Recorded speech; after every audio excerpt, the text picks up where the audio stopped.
ഭൂമിയിൽ ഒരേ അവകാശമുള്ളത് എന്ന ആശയം ഈ കഥയിലൂടെ ഇദ്ദേഹം സരസമായി അവതരിപ്പിക്കുന്നു. മനുഷ്യന് ഭൂമിയുടെ മേൽ അധികാരമുണ്ടെന്ന മിഥ്യാധാരണയുടെ പുറത്ത് ചെയ്തു കൂട്ടുന്ന അത്യാചാരങ്ങളോടുള്ള ബഷീറിന്റെ അതൃപ്തിയും ഈ കൃതിയിൽ ദർശിക്കാവുന്നതാണ്. 2 ഏക്കർ തെങ്ങിൻ പറമ്പും അതിലൊരു വീടും സ്വന്തമാക്കിയ കഥാനായകൻ തേങ്ങാ വിൽപ്പനയിലൂടെ സാമ്പത്തിക ഭദ്രതയും മുള്ളുവേലിയിലൂടെയും ഇരുമ്പുകേറ്റിന്റെയും ഷാൻ എന്ന ഉശിരൻ നായരുടെയും പിൻബലത്തിന് സുരക്ഷിത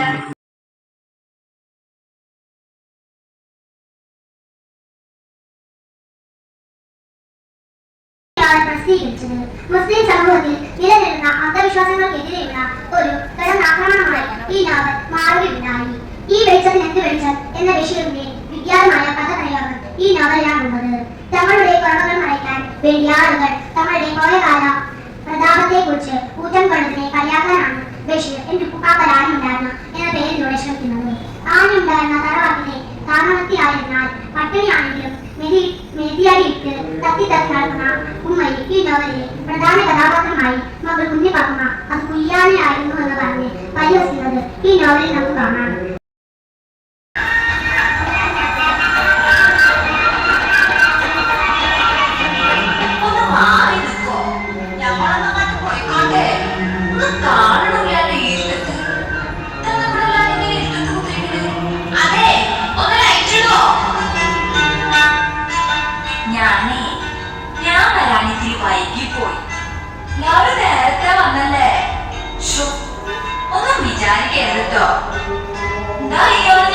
സൂക്ഷിച്ചു നോക്കണേ, മനസ്സിലായില്ല?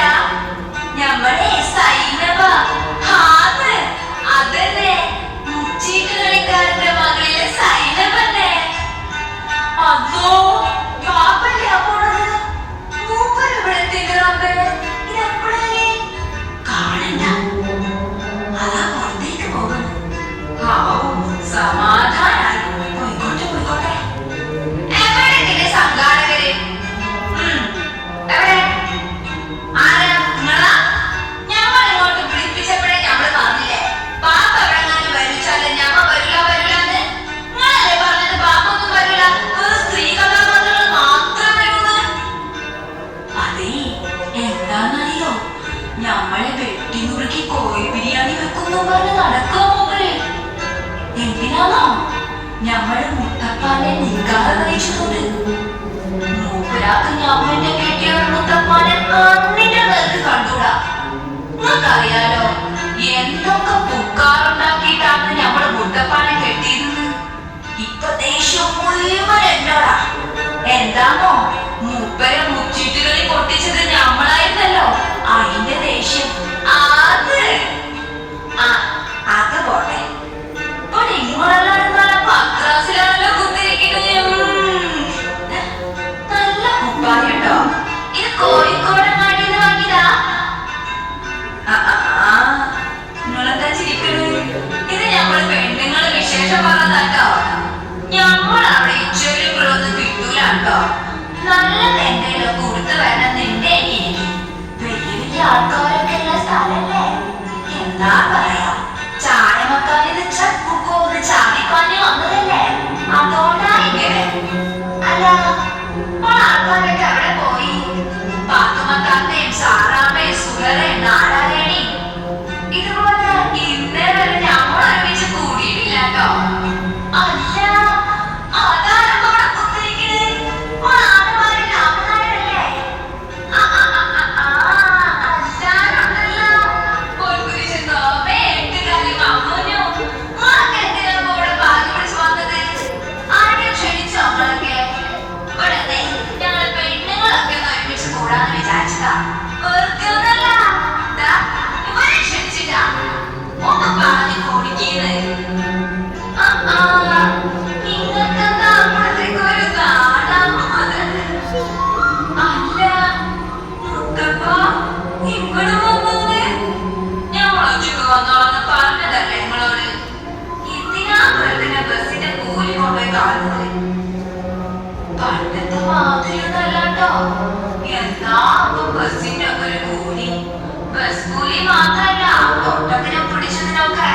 പൈസ എത്തോ? ആന്ന്. നിങ്ങളൊക്കെ എങ്ങനെയാ ഇപ്പൊ ജീവിക്കണത്?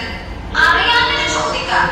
വരുന്ന വഴിക്ക് ഞമ്മള് മുട്ടായിത്തേരിൽ അറ്റത്തുള്ള ചായപ്പീടികയിലൊന്ന് കേറി. ഒരു ചായക്ക് 8 ഉറുപ്പിയാന്ന്. പൊറോട്ടയ്ക്ക് 8 ഉറുപ്പിയ, കോഴിക്കറിക്ക് 90. ഞമ്മളെ ചായ വെക്കാനിൽ ഇത്രക്കൊന്നും വില കയറ്റിയിട്ടില്ലാട്ടോ. അല്ല മുത്തപ്പ, ഇതെന്താ നിങ്ങൾ വിട്ടിരിക്കുന്നത്? ഓ, മുത്തപ്പ പോക്കറ്റ് അടിച്ചാലൊന്ന് പേടിച്ചിട്ടാവൂലേ? അതൊക്കെ പണ്ടേനി. ഇപ്പൊ മൂപ്പർക്ക് അമ്മായി ഇവരുടെ ഏർപ്പാടൊന്നുമില്ല. ഞമ്മളെ കെട്ടിയതിന് ശേഷം ആട് ഭയങ്കര നീറ്റാ. അടുത്തേക്ക് കുത്തിരുന്നോളിന്ന് ഒരു കുഴപ്പമില്ല. ഇപ്പൊ ഞമ്മളെ ചായ വെക്കാനും പൊറോട്ട അടിക്കലും പുട്ടുണ്ടാക്കലൊക്കെ അല്ലേ പണി.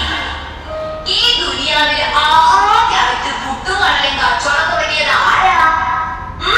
ആരാ? ഈ സൈനബ. ആ, ഞമ്മളെ വീട്ടിലെ പുട്ടിന്റെ സ്വാദ് വേറെ ഒരു പുട്ടിനും കിട്ടൂലോ. ഒന്ന് പറഞ്ഞു കൊടുക്കിന്റെ രാമനായരെ. അവിടെ കടം വാങ്ങി കടം നിറച്ച് നടക്കുമ്പോ അങ്ങോട്ട് എന്തൊരു ഉസാറാ. ഇപ്പൊ ഇവിടെ മുണ്ടപ്പഴി തൊണ്ടയിൽ കൂടി വെച്ചാൽ കണ്ണു തുറപ്പിച്ചിരിക്കാനല്ല. പറഞ്ഞു കൊടുക്കിന്ന് അങ്ങോട്ട്.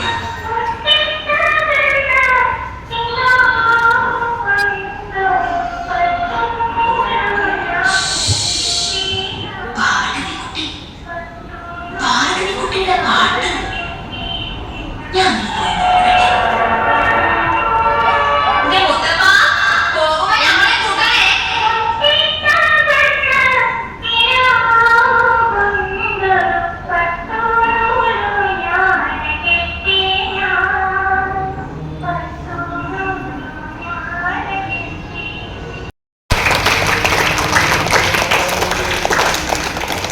നന്നായിട്ട് അവതരിപ്പിച്ചില്ലേ?